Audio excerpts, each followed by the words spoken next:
Hello guys आणि नमस्कार मित्रांनो. तर मी आज तुम्हाला एक प्रॅक्टिकल गोष्ट शिकवणार आहे की बाबा आज जगात आपल्याला जे ऋषीमुनी यांचा आज आपल्याला आज कल भेटायला भेटत नाही. जसं की श्रीकृष्णाचा अवतार हे नंतर झाला, त्याच्या आधी कोण होते तर हे आपल्याला माहीतच नाही आहे. त्याआधी मनु ऋषी आले, याज्ञवल्क्य आले.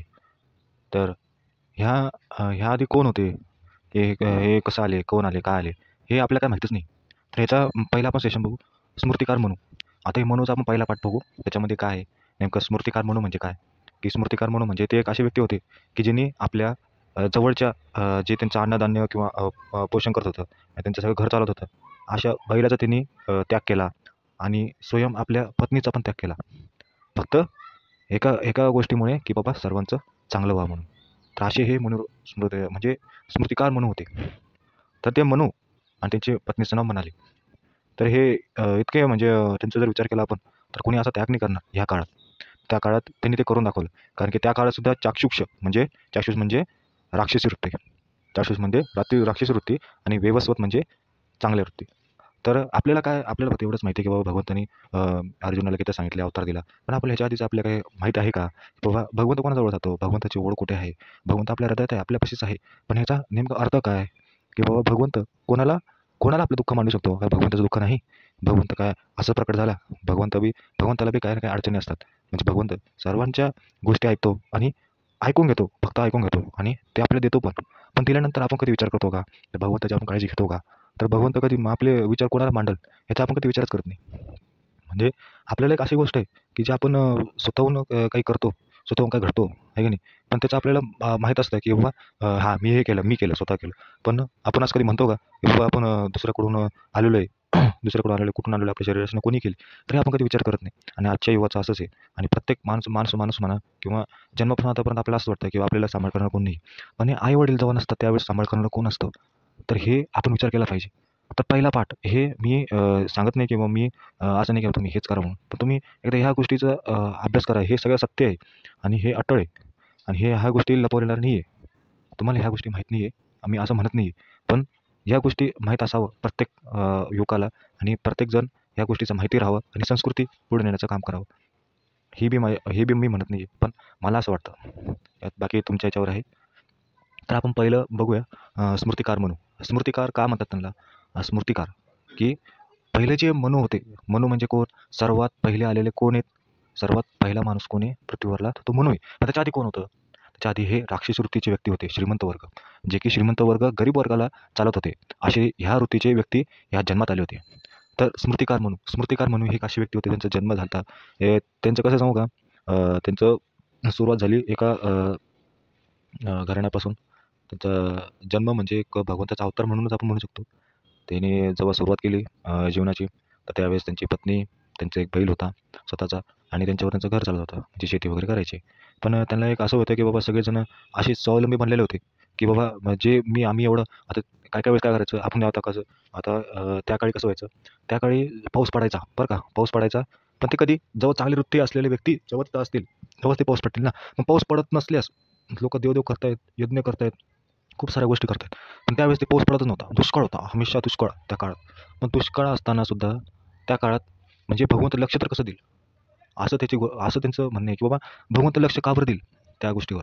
की बाबा तुम्ही देवाचं काम करताय, पण तुम्ही लगेच देवाचं काम केल्यानंतर अरे काय झालं, दुःख झालं, की आपण लगेच देवाचं काम सोडून देतो. की बाबा आम्हाला नाही करायचं, आम्हाला ते जमत नाही आणि मग आपण दुसरं काय बघतो, हे करतो, ते करतो, आम्हाला कळत नाही. म्हणजे देवावर विश्वास उठून जातो. पण हे का झालं असेल, असं कधी विचार केलाय का? हां, की बाबा आता एक व्यक्ती चांगला आहे, 99 वाईट आहे, तर देव कोणाचं ऐकल? कोणाचं ऐकल? ऑब्व्हियसली 99% लोकांनाच ऐकेल ना. मग आपण असा विचार करायला पाहिजे, की बाबा आपल्या भगवंताचं कार्य हे पूर्ण जगात पसरवायला पाहिजे. संस्कृती ही जगाला कळायला पाहिजे. आपली भारतीय संस्कृती ही दुसऱ्याला आधी कळाली आपल्यापेक्षा. आणि हे सांगण्यासारखी गोष्टी नाही आहेत. आता मी हे चांगुलपणा म्हणून सांगत नाही आहे. तर हे माझं एक असं म्हणणं आहे, की बाबा ऋषीमुनी आहे. मी हे एक माझे काय सबस्क्राईब वगैरे वाढावं ह्यासाठी बी करत नाही मी. मी फक्त माझ्या ह्यासाठी करतो, की बाबा प्रत्येकाला एक संस्कृती माहीत राहावं आणि संस्कृती माहीत असणं हे सर्वांसाठी चांगलं आहे. तर पहिले तर आपण बघूया, की बाबा मनु ऋषी कोण होते? मनु ऋषी अनंत विभूती अनंत विभूती त्यापैकी मनु ही विभूती आहे.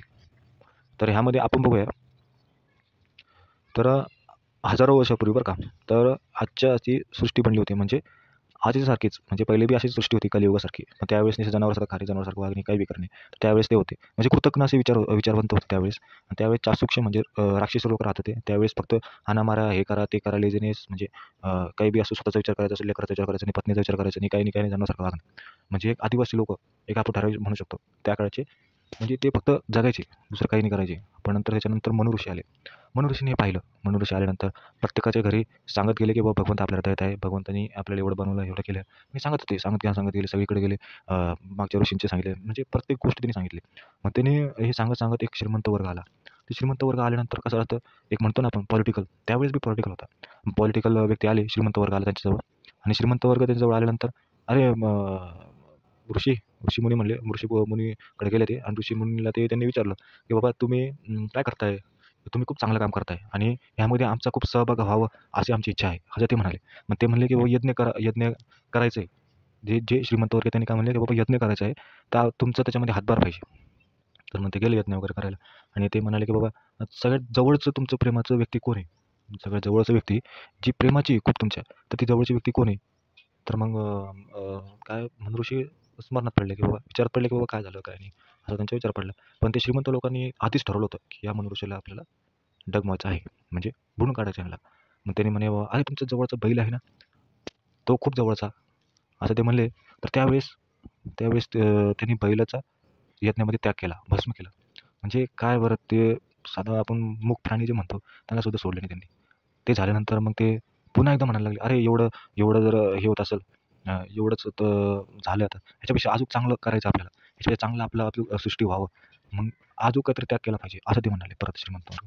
इतके नीच लोक होते त्यावेळेस आणि त्यावेळेस त्यांनी स्वतः मनूच्या पत्नीला पाहिलं, जी की दरवाजापाशी थांबली होती. त्यांनी पाहिल्यानंतर त्यांनी डायरेक्ट ते ते व्यक्तीला मनु ऋषीला म्हणले, "बाबा पत्नीचा बी त्याग करावा लागेल."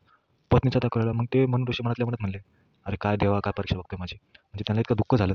पण शेवटी ते म्हणले, की "बाबा हे केल्यानंतर सगळ्या जगाचं भलं होईल, सृष्टीचं भलं होईल."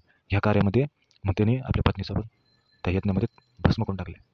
तर त्या यज्ञामध्ये जे आवाज चिरकत होता, त्या चिरकल्यामध्ये श्रीमंत वर्ग भीती वाटत होती. ते भीती वाटणे म्हणजे ती भीती वाटणे म्हणजे त्या भीतीचा अर्थ म्हणजे काय तिला, तर आपली बेल आपण वाजवतो घंटा, त्या घंटेचा अर्थच तो आहे. म्हणजे त्या यज्ञातून आलेलं जे आवाज आहे, तो आवाज अजूनसुद्धा आपण यज्ञामध्ये वापरला गेला तर असं जे टन-टन वाजतं बघा. मी हे नाही म्हणत आहे वाजतं, तसंच वाजतंय आणि ते वाजण्याचा अर्थच तो आहे. म्हणजे पूर्वीच्या आलेल्या काळाचं आपल्याला काही माहीत नाही.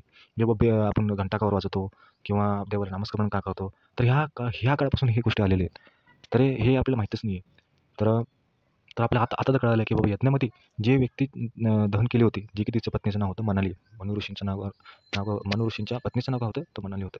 तर त्यांच्या त्या पत्नीचा त्याग केला. त्यापासून ते त्याचं जे ओरडलं आलं, ते यज्ञापासून ते ओरडणं असतं ना, त्या ओरडणं म्हणजे त्या आवाज येणे. त्यांना ते आवाज येणे म्हणजे ते आवाज म्हणजे काय? तर घंटा वाजणे. घंटा वाजणे म्हणजे काय? भीतीनं. म्हणजे त्याचा अर्थ असा आहे, की बाबा आपण घंटा वाजला की भूत-प्रेत पळून जातात, अशी गोष्ट. म्हणजे जेव्हा मनाली मनाली म्हणजे त्यांची पत्नी जी होती त्याच्यामध्ये जे दहन केले, तर दहन केल्यानंतर जो आवाज आला, म्हणजे त्या आवाजानं भीती वाटली कोणाला? श्रीमंत वर्गाला. त्याचा अर्थ तो आहे, जेव्हा आपण बेल वाजवतो किंवा काय घंटा वगैरे वाजवतो, तर त्यावेळेस त्याचा अर्थ हा आहे, की बाबा भूत-प्रेत निकट यावे. म्हणजे सगळं भूत-प्रेत जवळ येऊ नये यासाठी हे यज्ञ केलं जातं किंवा हे वाजवलं जातं. तर हे या गोष्टी आपल्याला माहीत नाही आहे.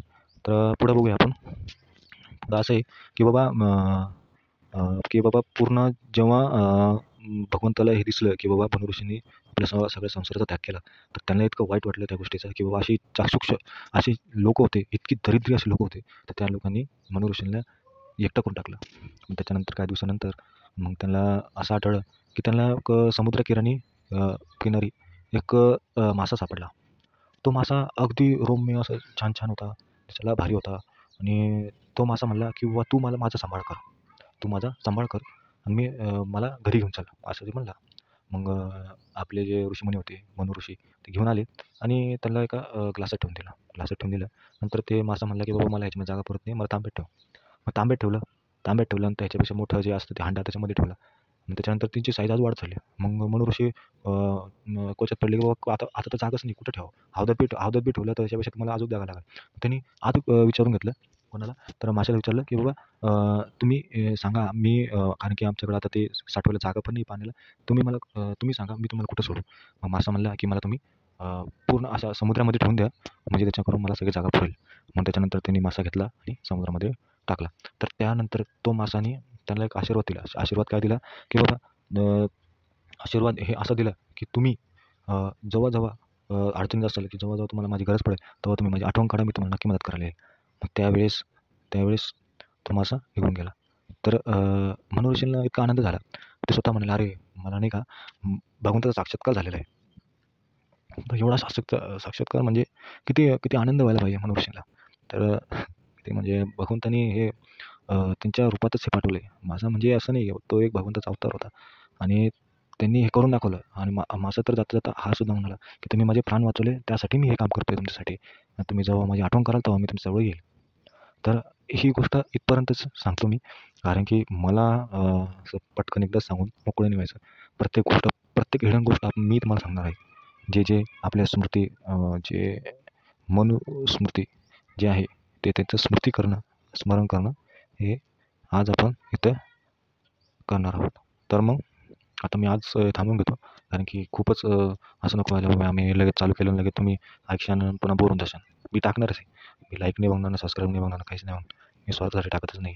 फक्त माझं एक असं म्हणणं आहे, की बाबा सगळ्याला हे नॉलेज जावं आणि सगळेजण भारी काम करावं आणि भारी देवाचं काम करावं. देवाने काय दिलं हे त्याच्या लक्षात यावं. बस.